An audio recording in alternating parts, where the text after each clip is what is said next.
Hi, my name is Mohit Sharma. I am a managing partner at AstralMind Consulting. 2025 is here, and first and foremost, a very happy new year. I know there is a lot of buzz around generative AI since November 2022, when OpenAI launched ChatGPT, and more than 100 million subscribers were received in a record time. But what are your plans for implementing generative AI in your processes? Let me share some insights and some nuggets based on the research and the work that we have done at AstralMind for you to embrace generative AI smartly, and what are the things to watch out for when implementing generative AI. We'll try to cover some aspects around the different use cases for generative AI as well into the same exercise. And let's dive into it. Generative AI has been a revolutionary technology with its ability to create content, translate different languages, generate code, create images, create videos, which are the render quality is exceptional. When we look around the business use cases, we do not know as to which is the best use case which can give the maximum ROI. So, the next few minutes, I'll be covering this in detail as to how to down select the right processes for generative AI implementation, whether it's a back office process or it is something associated with some sort of a support function like a finance, HR, or IT for that matter. So, how you can build it up and how do you embrace this technology which has taken the world by storm? So, how do we move beyond the hype and how do we successfully integrate these tools into your business process? Generative AI as a technology is not something that you can throw around to any problem and it will build a solution. There are specific use cases and there are certain qualifying criterias. So the first foundational step before you go ahead and deploy generative AI across any problem at hand is to look at the problem from the standpoint whether you can have a layman handle this problem. That is the first parameter that you need to think about. So you need to identify the right processes to apply it. Uh, uh, so first you start to break down your business process into individual tasks. So what part of the task? So let's say if you are talking about a back office process where you are processing invoices for accounts payable or anything similar, then what part of this particular task can you throw at a layperson? So that layperson might not need a specific training or any detailed orientation. Then you can start thinking about it. Yes, this is perfectly possible to automate through generative AI.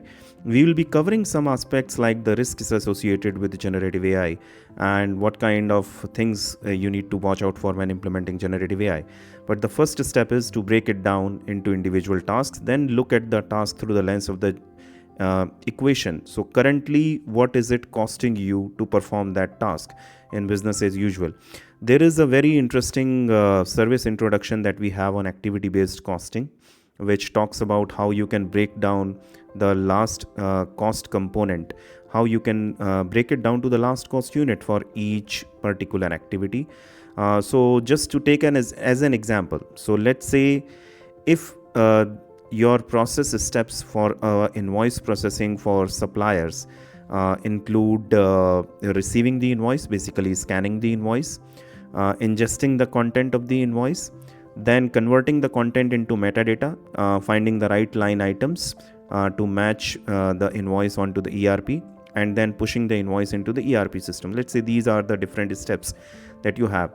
Now, if you know that overall it costs me $5 to process this particular invoice end to end, but it costs me 30 cents just to ingest the data from the time that my labor takes in terms of ingesting the data, reading it from the invoice image and putting it into the metadata tool. It takes them 30 cents, and there are 100 such invoices they can do in a single hour. Then the cost associated with it is $30 per hour. So in very simple terms, you can easily call it a return on investment or a cost equation that you're trying to build for generative AI. So what it means is that I should be able to spend less amount than $30 per hour as a running cost, as the operational cost, as the long-term costs for generative AI in order to have any business sense associated with it. So if it is more than $30, this is not a process that will give me dividends, because generative AI will cost you money. It will cost you money to develop, it will cost you money to run, it will cost you money to resolve as well. You all know the different challenges associated with Gen AI by now, like hallucinations and the biases and all that stuff. And there are direct and indirect costs, which I will cover separately. But primarily, you have to see it that this cost benefit case has to be there for me to implement generative AI on this particular part of the process. So, generative AI, when you're trying to implement, you have to see a couple of risks that have been called out multiple times, and these risks go beyond the normal hallucinations that large language models go through. These risks can be associated with the role, with the aspects like reversal curse. So, I'm not sure if you have heard about this. So, it's like this. So, if I ask generative AI, who is Tom Cruise's mother? It will say it will take a name, let's say Mary Lee Pfeiffer. But when I ask generative AI who is Mary Lee Pfeiffer's son, generative AI is not able to go back to the data and say it is Tom Cruise. So these kind of challenges are very commonly reported across many journals, and these kind of challenges have been there. And if a similar example, if I may take, so let's say if I say generative AI that there is a red ball in a gray bag. The gray bag is inside a blue box, and the blue box is inside a black box, and the black box is inside an orange box, and it's a the orange box is inside a trunk which is white in color. Now if I ask generative AI to help me take the ball out, it gets confused. These kind of challenges, as I said, constantly there have been improvements, but these kind of challenges are very surprising considering the power of generative AI and the kind of challenges it ensures. So when you're trying to identify the processes that you should be putting across for generative AI application, you need to see it from the standpoint as to what is the complexity and the risk associated with it if in case there is a wrong prompt. Going back to the previous example, what is the cost associated with it if the ingestion of information from an invoice image is wrong? What will happen? Is it going to the payment directly unattended, or is there a human in the loop kind of a feedback mechanism which is there in order to hold the defect getting transferred to a third party? So these are the aspects that definitely one needs to understand. Plus, added to that, what are the time dimensions associated with the data that you have? Do you need up-to-date, real-time up-to-date data? That will determine what kind of strategy you adopt in order to deploy a generative AI solution. So when you know what are the risks, when you know what is the task that I need to automate for generative AI, there are different ways you can address the risks and adapt the generative AI solution in line with your own requirements. And we know many of them, we already know. So there are solutions which you can do the adaptation at the prompt level, in the sense that you can change the prompt that you are giving to the LLM.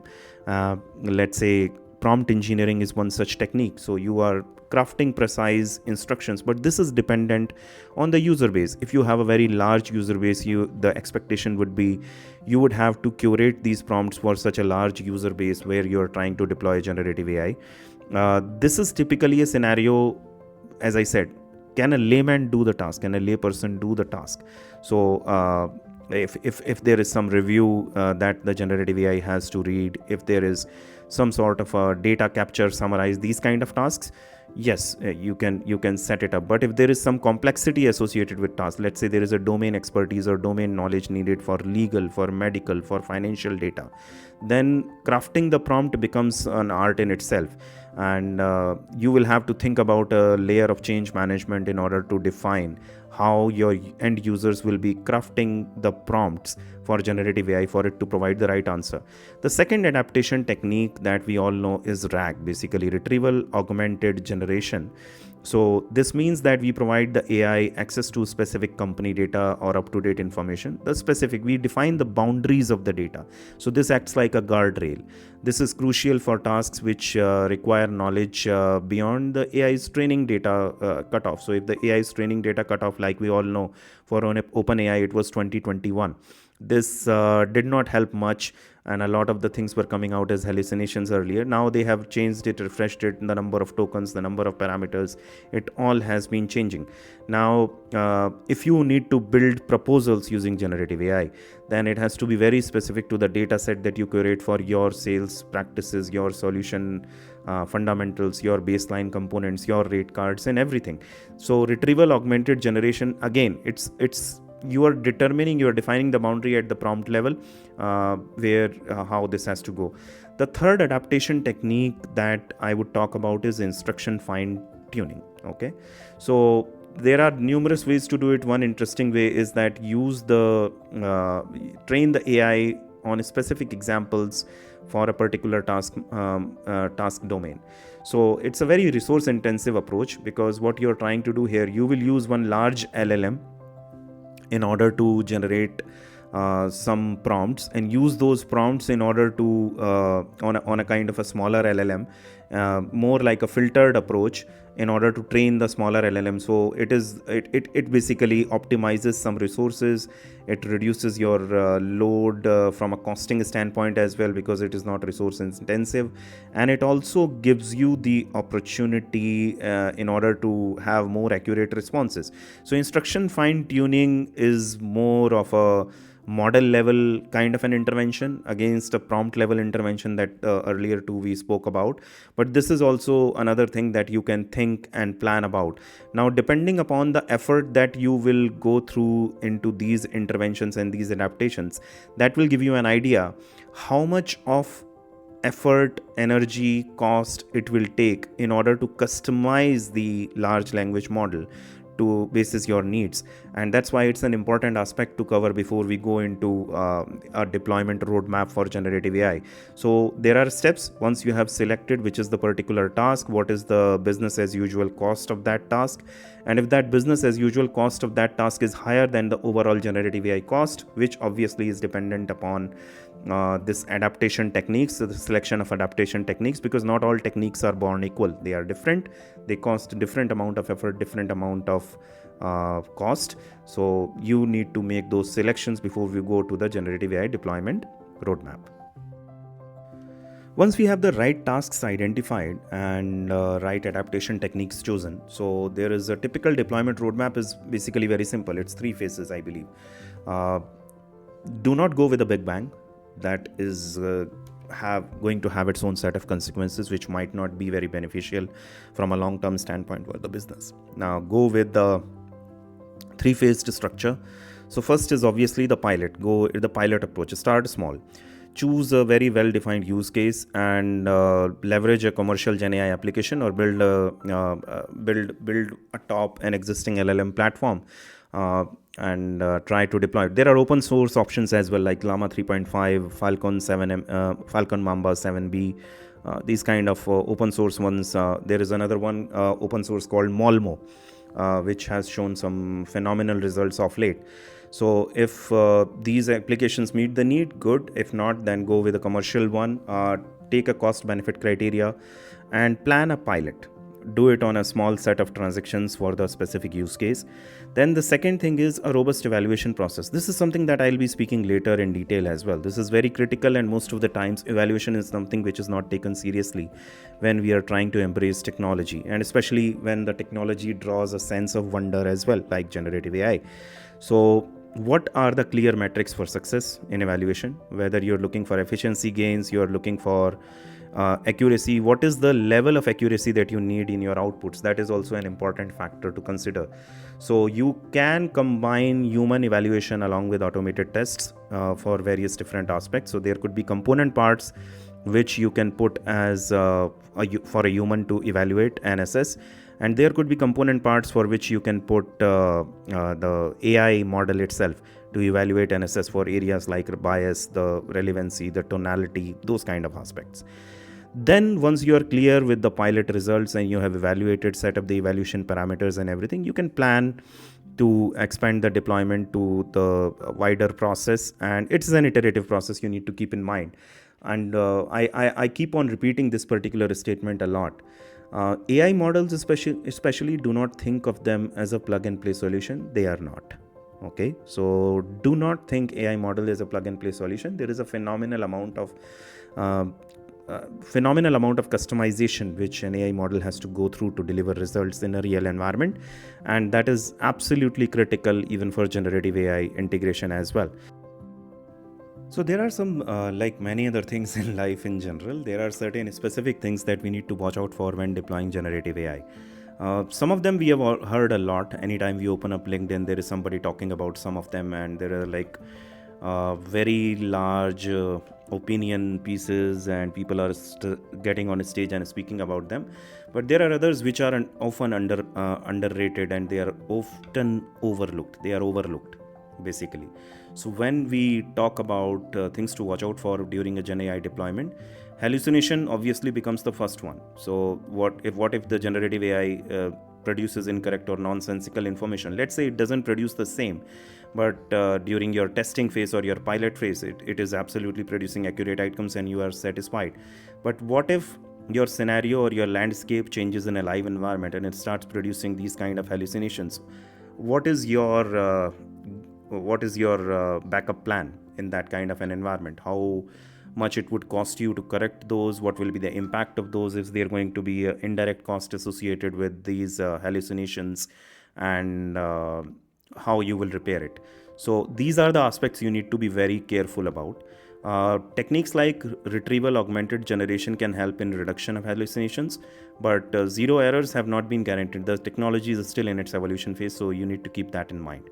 The second aspect to watch out for is bias. Okay, the it's like garbage in garbage out model. We have heard this a lot. So what does it mean?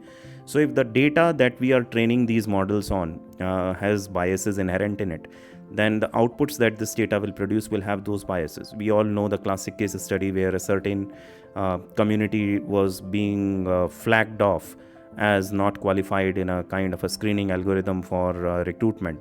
This is a very classic case. So we need a lot of effort in terms of careful data selection when training the model. The bias has to be mitigated from the data to be mitigated from the Gen AI model, in very simple terms. So if the training data is representing the diversified viewpoints and is a representative of the entire population, the sample must be a representative of the entire population, and any kind of slightest of bias gets highlighted or called out, and there are governance procedures baked into the deployment process, I think you are good. If not, you need to watch out for as to how you can eliminate the last element of bias into that. Okay. Then the third element is data security. So there is a lot of processes which use a lot of sensitive data as well. So what is the exposure of that sensitive data across the different touch points, even when you are integrating a generative AI model? So what kind of security measures you have for unauthorized access, data breaches, and what will you do if in case this gets misused? There are costs associated over here as well, which you need to keep in mind when you're trying to build up a cost equation for generative AI. So cost associated with the misuse of data or a data breach, or even some confidential and data which was supposed to be private, personally sensitive information, which got leaked or which got exposed unintentionally. There is a probability that you have to think and plan for that probability. Apart from that, cost management is an aspect, because it might make sense theoretically that it will be a fit process for deployment. From a cost returns standpoint, the equation is giving me positive result. The generative AI cost equation is giving me a good ROI. But what will happen if the parameters or there are changes into the environment? Let's say the LLM, the large language model provider which you were using, this was open source till now, and in future they decide to go commercial. What will you do? All your integrations, all your training effort, everything will go for a toss. Or the data storage requirements change, and it can change in both ways. So there are ways and means people are pushing forward to reduce the cost associated with the storage and compute, but this can change otherwise as well. So your model becomes more mature, but it is consuming more energy and more compute power. Then what will you do? So these kind of computational resources related decisions, these kind of decisions which are direct and indirect impact on cost. Another aspect is, let's say there is a wrong output which has been, this is a generative AI deployment that you have done which has an interface with the wider public, a kind of a open model in very sense, because people can use it, directly interact with it, and ends up recommending something nasty, or it ends up suggesting something which is not correct, and which becomes a cause for a kind of a legal dispute tomorrow. So are you baking your costs in that kind of an environment? Finally, I would say the last element that need to be watched out for is integrations. How many integrations with existing workflows and existing applications and systems is required for key user adoption? How you can optimize those integrations in order to realize the full benefits of Gen AI. It might involve building some APIs, building some connectors, or using pre-built integrations. Ultimately, your selection of the specific solution will have integration as a key factor. So that is something which needs to be watched. The final aspect associated with generative AI deployment is the evaluation. So this is something right from day one, you're trying to focus on clear metrics around success. What does success look like for a specific use case? So let's go back to the example of the ingestion of the data from invoice images being put into the ERP. So are we looking at accuracy? Are we looking at reduced turnaround time? What exactly is it? Are we looking at what level of accuracy do we need? Do we need 90%, 95%, 99%, 100%? What is it? What ends up being the prime metric that we are after? So building this clear measurable metrics from the outset will guide the entire evaluation process. And evaluation is not a one-shot event. This is something that you need to keep in mind. This evaluation has to keep on continuing, because this performance might change once you deploy. For first 3 months it might be working well, but as the input data quality changes, which might or might not be in your hands, there might be a possibility that once the input data quality changes, there is a change into the accuracy percentage as well. The second aspect which need to be looked out is to combine human and automated evaluation. So there are aspects which humans are much better equipped to evaluate, like the tonality, the emotion, nuanced aspects like tone, what kind of creativity is there, regurgitating responses, just mugging up responses and throwing it in a summarized fashion, or is there an element of creativity which is involved? These are the kind of aspects which humans are better equipped at judging. Then there are aspects like consistency, adherence to compliance guidelines, security, privacy, these kind of rules which you can build into the model and make a very balanced human and automated evaluation kind of a framework. The third important aspect associated with this is the spirit of continuous improvement. So it is not, as I said, it's not a one-shot event. It should be an ongoing process. So establish a governance mechanism to consistently evaluate the performance of the Gen AI deployment. Regularly review the AI's performance, gather feedback, analyze what kind of errors it is generating, what are the open issues, and use this information to refine prompts. Retrain the model as required, or introduce adaptation techniques as required, and continuously enhance your generative AI application. There are multiple tools available for creating and executing evaluations. So some of them I am listing it out here. So prompt through, human loop, and deep eval are some of the tools which can be used in order to evaluate the performance of generative AI solutions. But this is a key aspect. Evaluation must be an ongoing process.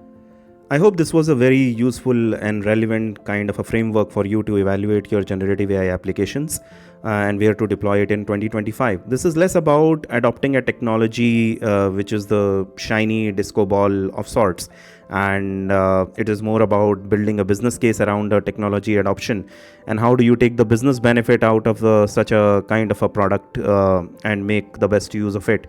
I hope you find this useful. For more such content, follow us on LinkedIn, and you can visit our website as well, which is yourastralmind.com. Thank you so much for your attention today. It was a real pleasure. Thank you.